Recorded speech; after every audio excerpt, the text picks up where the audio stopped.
شروع اللہ کا نام لے کر جو بڑا مہربان نہایت رحم والا ہے۔ نون، قلم کی اور جو کچھ لکھنے والے لکھتے ہیں اس کی قسم کہ اے پیغمبر صلی اللہ علیہ وآلہ وسلم، تم اپنے پروردگار کے فضل سے دیوانے نہیں ہو، اور بے شک تمہارے لیے بے انتہا اجر ہے، اور یقیناً تم اخلاق کے اعلی مرتبے پر ہو۔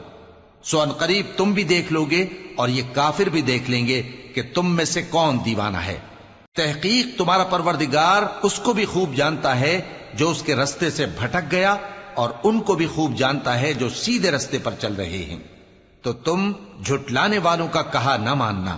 یہ لوگ چاہتے ہیں کہ تم نرمی اختیار کرو تو یہ بھی نرم ہو جائیں، اور کسی ایسے شخص کے کہے میں نہ آ جانا جو بہت قسمیں کھانے والا ہے، ذلیل ہے، شرارت سے اشارے کرنے والا، لگائی بجھائی کرنے والا، مال دینے میں بڑا بخیل، حد سے بڑھا ہوا بدکار، سخت خو اور اس کے علاوہ بدذات ہے، اس سبب سے کہ مال اور بیٹے رکھتا ہے۔ جب اس کو ہماری آیتیں پڑھ کر سنائی جاتی ہیں تو کہتا ہے کہ یہ اگلے لوگوں کے افسانے ہیں، ہم ان قریب اس کی اونچی ناک پر داغ لگائیں گے۔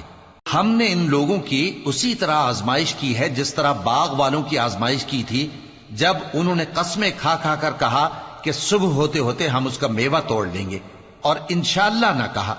سو وہ ابھی سو ہی رہے تھے کہ تمہارے پروردگار کی طرف سے راتوں رات اس پر ایک آفت پھر گئی، تو وہ ایسا ہو گیا جیسے کٹی ہوئی کھیتی۔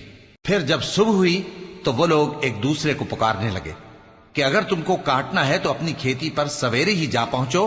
سو وہ چل پڑے اور آپس میں چپ کے کہتے جاتے تھے کہ آج وہاں تمہارے پاس کوئی فقیر نہ آنے پائے، اور کوشش کے ساتھ سویرے ہی جا پہنچے، گویا پیداوار پر قادر ہیں۔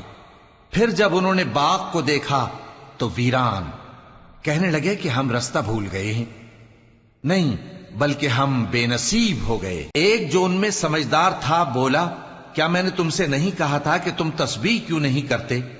دوسرے کہنے لگے کہ ہمارا پروردگار پاک ہے، بے شک ہم ہی قصوروار تھے۔ پھر لگے ایک دوسرے کی طرف رخ کر کے ملامت کرنے، کہنے لگے ہائے شامت، ہم ہی حد سے بڑھ گئے تھے، امید ہے کہ ہمارا پروردگار اس کے بدلے میں ہمیں اس سے بہتر باغ عنایت کرے۔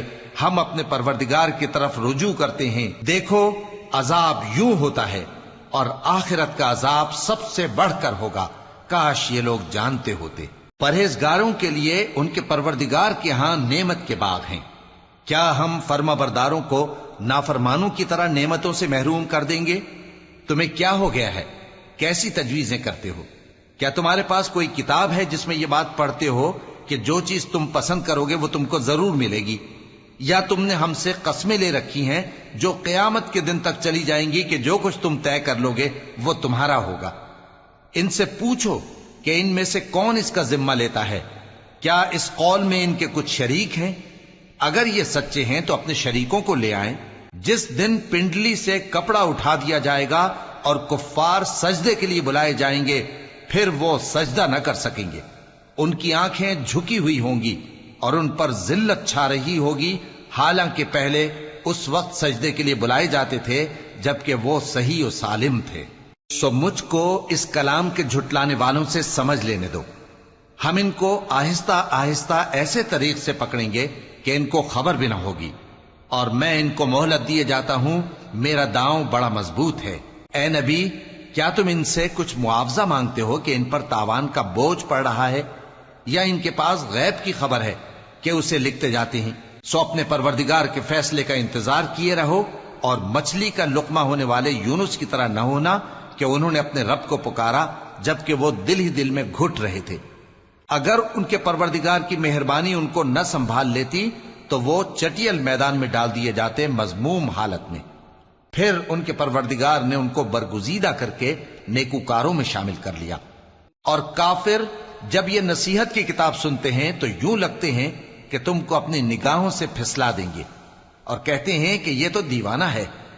اور لوگوں، یہ قرآن تمام جہانوں کے لیے نصیحت ہے۔